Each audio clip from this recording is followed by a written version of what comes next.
Alright, y'all. I'm making brioche. But I did a lot of do-ahead stuff for y'all, so that you could see it without the weight. So my mixer's been busy. So, and this, you'll see why I go through so many mixers. I mean, this is once, and I've done this 2.5, 3 pounds, something like that, worth of butter today. So we're going to start off with a 1/2 ounce of active dry yeast. Well, it helps if you turn your scale on first.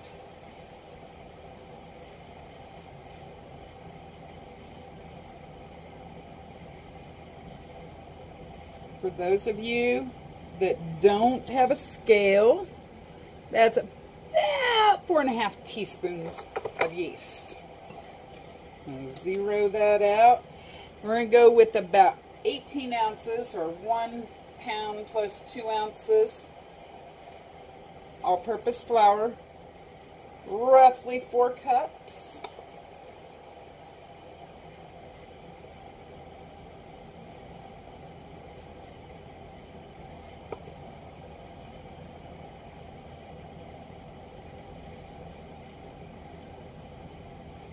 Alrighty.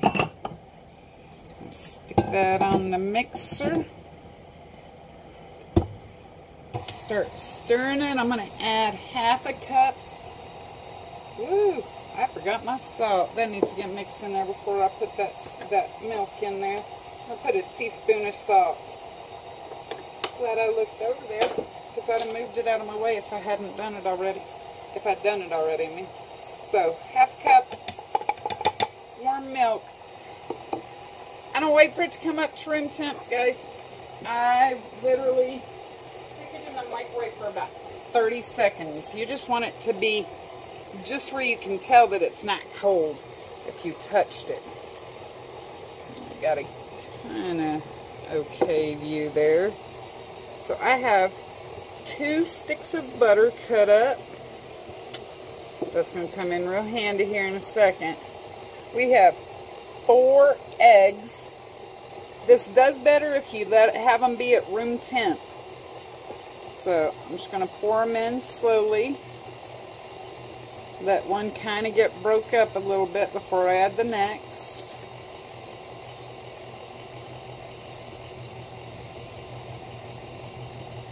You can dump them in all at one time, but it tends to just make a mess in my experience.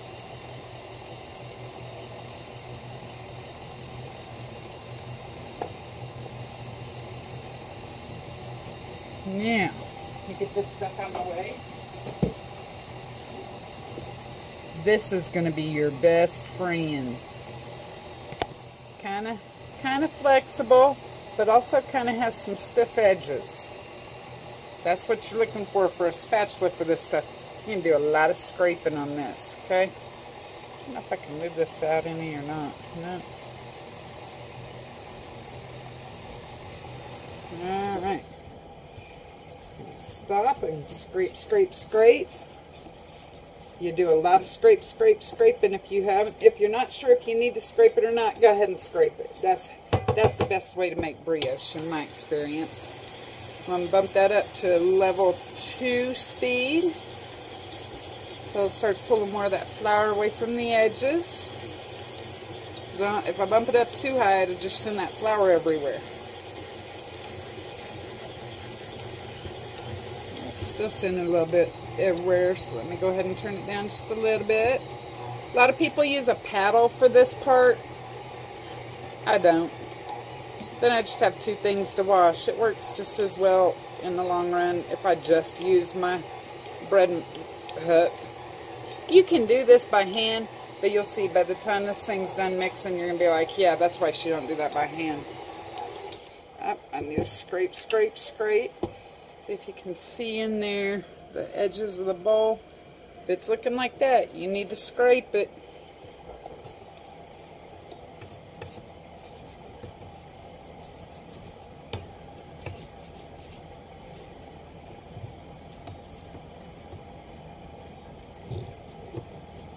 Now your dough will pull some of this off, but not all of it, so.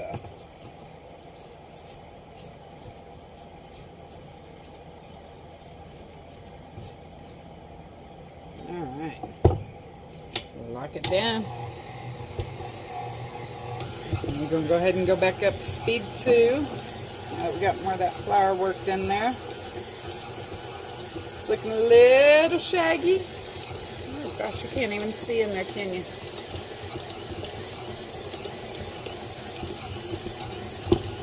I don't know if y'all can see that bottom. Let me see. So there's a little bit of flour still at the bottom. We just got to get that worked in.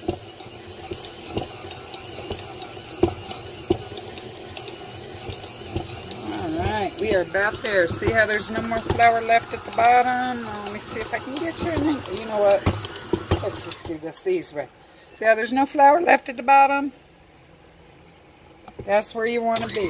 Whoa! Lock that thing down before you turn it on, guys. So let me make sure you're back in the bowl there.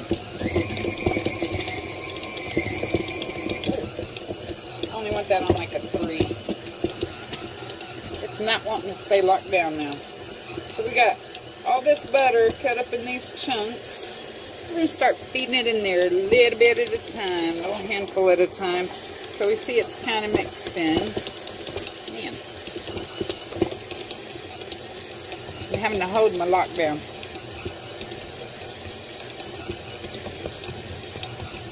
So after the more butter you get in, the faster you can put it in. These first couple of handfuls take a minute. You want your butter to be cold, but you don't want it to be frozen.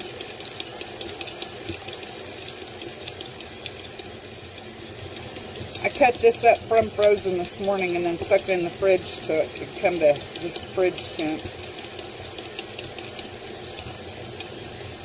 Alright, second batch going in. This part that's going to take a minute. And lots of scraping. Because if it starts winding up like that, it can't take the butter in to the dough. So, scrape, scrape, scrape, scrape, scrape. Get it off the hook. This is a super sticky batter, dough too, guys. Like, when you go to put it, to do whatever you're going to do as far as before you bake it, you'll see. It's super freaking sticky. I didn't scrape my bowl. I need to scrape my bowl.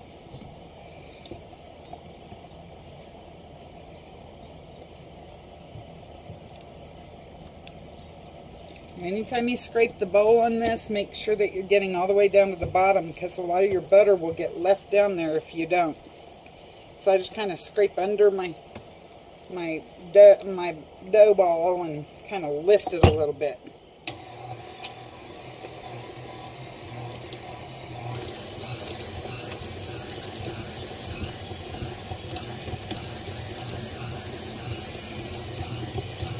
So I'm going to pause this while I get almost all this butter worked in, so y'all aren't bored to death while watching me throw a handful of butter and scrape. Hold on. Alright guys, I knocked the phone down, and I think when I did it, I made it into more than one video, so I'm going to have to splice it later, I think. Get down to the last little bit of our butter here. That's what I get for not moving the camera out of the way before I stop to scrape. I hit it with my elbow. Y'all should see this little contraption I got set up, so y'all can see what the heck I'm doing when I'm my own camera person. It's a good thing I talk to myself, huh?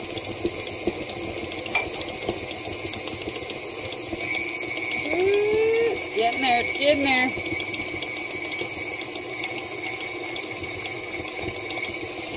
Alright. Look at that, look at that, look at that. Doesn't that look delish? See how that butter's almost all worked in there? Alright, we're gonna leave this to mix and turn it down to a level 2 and just let it knead itself, because that's going to take a lot of kneading. It'll finish working in the last butter. Ooh, I might need to scrape that one more time.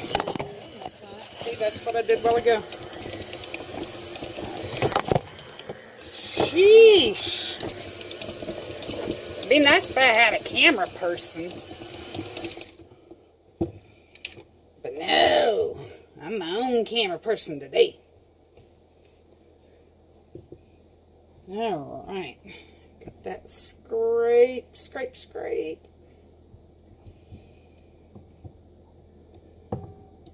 Alright. Now. Like I said, leave it on number 2. I'm going to pause while I move y'all over the other shelf. Alright, y'all. It's still mixing up over there. I got some stuff out for the next couple of steps here. So once it reaches a window, and I'll show you what that is when it's done mixing, you're going to cover it with, you're going to scrape it into an oiled bowl. I tend to use buttered Pam. You can cover it with plastic. You can let it set out on the counter, room temp, for at least an hour. I usually go a couple of hours. Then you're going to put it in the fridge for at least 4 hours, preferably overnight. That's going to help enhance the flavor. So when you take it out, they got stuff in front of it. I'm going to show you what it looks like when you first take it out of the fridge.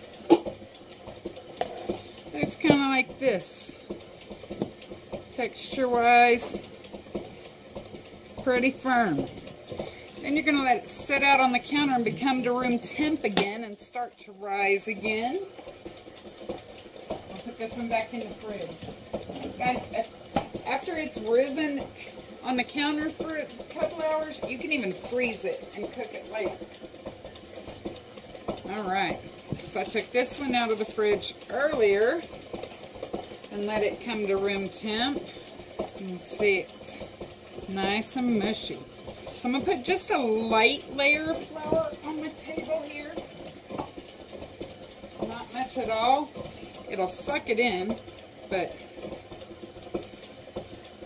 I don't want it to stick too bad. But I don't want to put too much flour in my dough either. So, I'm going to scrape. This is my bowl scraper, guys. I don't even know if y'all can see what I'm doing here. There we go. Okay. So I got my bowl scraper. I'm going to turn it out.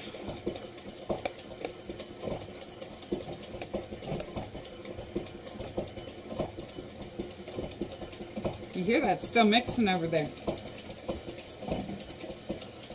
Alright. So this is enough to make 2 loaves. What does my bench cover? There it is. So what I usually do is I kind of work it around a little bit, kind of get it into a decent ball shape, and then I cut it in half. Now there's a few things you can do here, and I'm going to way overwork this dough because I'm going to show y'all a bunch of them. So one of the things I'll do is I just get it flat with my hands, roughly a square or rectangle. I'll sprinkle some cinnamon in there, maybe a little brown sugar, and then I'll roll it just like that. I'll tuck my ends just a little bit. How's that? Okay. So once I've got it rolled up like that, then I'll put it in my bread pan. Another one I'll do, cut the amount of dough in half, cut that in half again, cut each of these pieces into 4. You can do as little as 8, as many as 16 pieces to do this. Move these out of the way. Can you see what I'm doing? Because I can't tell. Good question. Where's Dalton? That's the time he was headed towards his room. Kind of bring it up into like a little pouch thing. You're going to turn that side down. Kind of put your hand on top of it so it's touching it but not really mashing it. And then roll it around, and you're going to kind of feel it build a little bit of tension so that it makes a little ball. And the bottom is sealed. You make all those into balls and just put those in the bread pan. So there's an actual pan called a brioche pan. I don't have one. It's kind of like a cupcake kind of plating on the side, or pleating. That's the word I wanted to use. So it makes it kind of look like a flower. There's actually a traditional roll for doing it. I'm going to get just a regular bowl, since I don't have a brioche pan. We're going to pretend that's a brioche pan. So same thing as when I was doing the smaller ones. This would be like a single serving size, or you can get a big brioche pan and make one big one. Turn it back over, get it rolled up so you feel that tension. See, I told you I would suck all that flour in. That's why I don't want to put too much, because it'll take too much. So then you can go about a third of the way through your dough. Let's see, can you see that? Okay, you can still see what I'm doing. It's about a third of the way. And you're going to just kind of put your finger in there. Woo! I hear some noise going over there. And then I twist it. It's a traditional knot.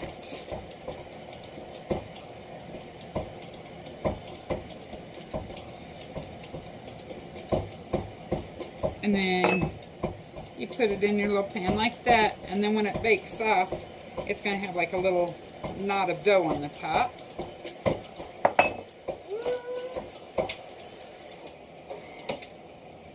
Let me see here. I might be about to see a window. So, Libby!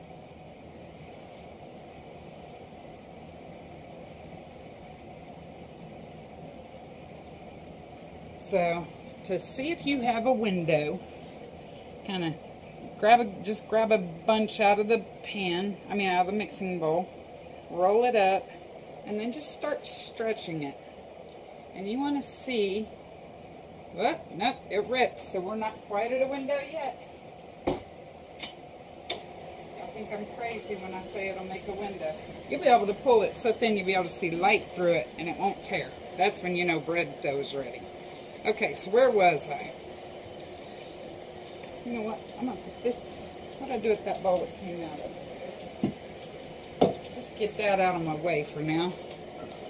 So, there's this thing called braiding bread.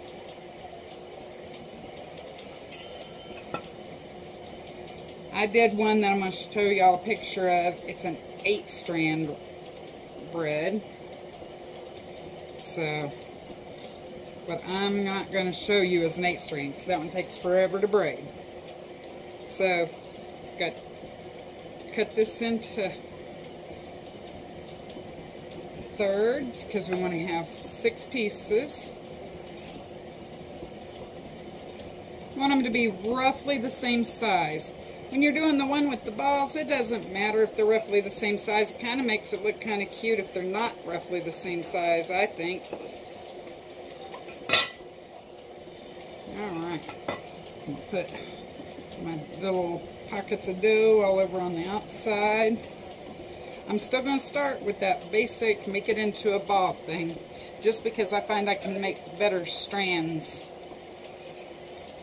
if I do this first. There's some food coloring on the front thing somewhere, I think. Alright, then you're going to roll that into some strands, about 6 or 8 inches long.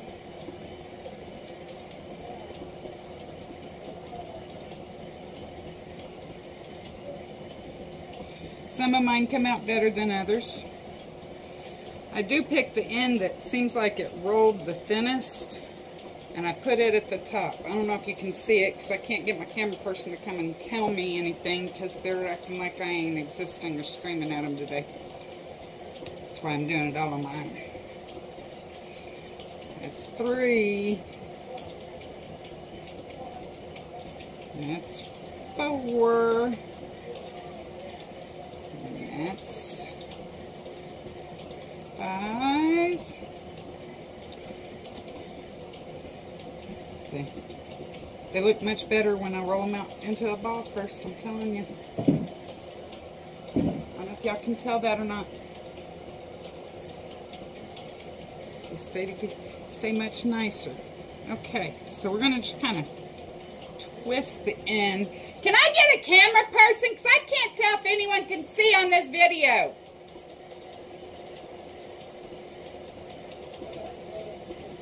See, I told you. Say what? I've been asking for a while now for a camera person, but nobody would come. I've already almost dropped my phone into the mixer 3 times. I did. I thought you were coming right back. No, I didn't tell you. I don't remember that.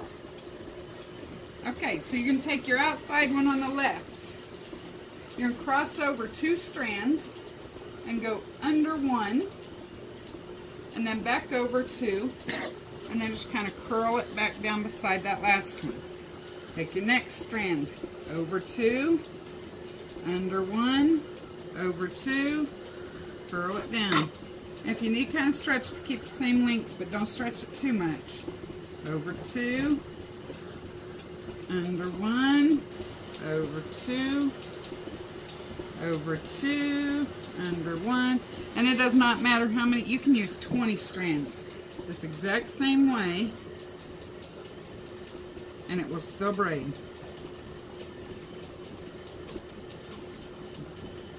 When you get to the end, you're just going to kind of roll your end under. And what I tend to do when I do a braid is once I get it to that point, I kind of stretch it out, and I tend to put it in a square bowl or a round, not bowl, pan. And then I kind of twist this under so that it kind of makes a shell. It'll still rise and fill the whole pan, but it just kind of, to me, looks cooler. FYI, also a good way to tie up an octopus. Like literally, if you had to. The other way you can do it is just to roll it this way. FYI, the rolling looks easier. And put it in your pan.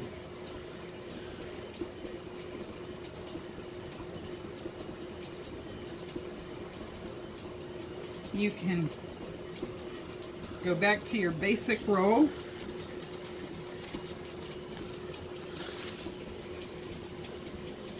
And put it in your pan just like that. In a round pan. However, whatever kind of pan you want to have for it. So if you bake it, do the braids stay in it? It's just a design or what? The braids stay in it. I'll show you in just a minute. First, we're going to come back over here to this one I'm mixing up so they can see what a window is.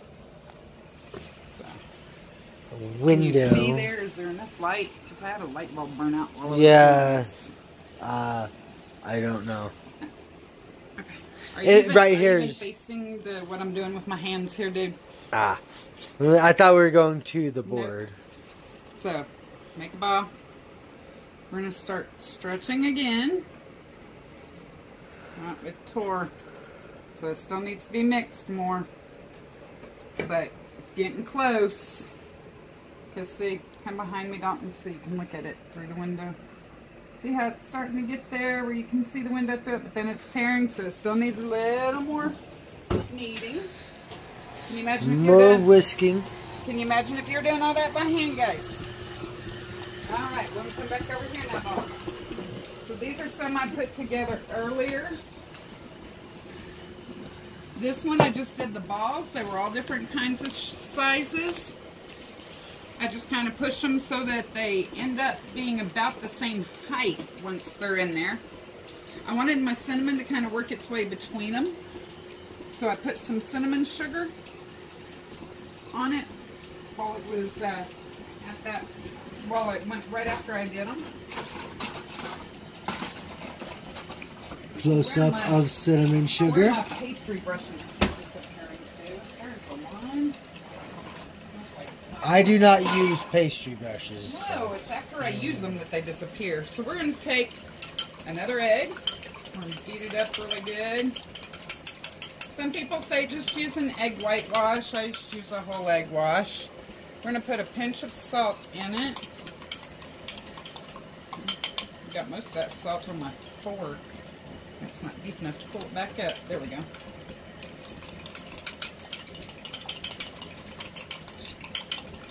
Whisk it up a little bit. And then we're just going to paint. I'm going to paint this one first. This is actually that braid that I showed y'all. And I tucked the end in to make it kind of look like a shell. And then it comes out looking like that. Here in a minute, y'all will see what one looks like after it's cooked. You don't want to have any big chunks of egg that'll cause like a scrambled egg looking thing on your bread. But it does need to be completely covered without having any pools of egg. At this point, you can sprinkle cinnamon on it if you want just a little bit of cinnamon instead of having it all down inside like this. You could sprinkle some kind of like sesame seeds or whatever. Sugar. You could and do more sugar, plain sugar. Dalton's a sugar addict, so yeah. So the one with the cinnamon, I don't want to brush my cinnamon off. So I'm going to dab a little bit more than wipe on this one. And a lot of times when I do this way, where I want it to go down between the individual balls of dough, I still want it to have kind of that sugar texture, the texture sugar gets when you cook it on top. Because this is going to kind of bake into, because I'm putting the egg wash on top, this is going to kind of bake into the crust of the bread. So it's not really going to give me that kind of sugar texture, like kind of like on top of a sugar cookie kind of thing. What I do is I take my cinnamon sugar. What did I do with it? I put it in a little shaker. Well, I don't know what I did with the shaker. I guess I used my spoon. I just take some cinnamon sugar, some more cinnamon sugar. Guys, doing it this way with the cinnamon going in it, whether I roll it into like a bun or whatever, this is my favorite way to use it for cinnamon toast. Alright. I'll even use brioche dough to make cinnamon rolls. I sure will. When I spread it out in that little rectangle, I will put butter, melted butter, and the cinnamon sugar, and then roll it up and then cut it. So after you did the shaping a while ago and put it in your pan, you're going to let it rise till at least doubles in size. So this is about double. You don't want it to rise too much though, because then you'll lose all your little air pockets inside. We're going to bake this off. What's in the oven? At 400 degrees. That's something I did with some cooked brioche. So, we're going to bake it off at 400 degrees. But come on, Dalton. Let's see if we got us a window yet.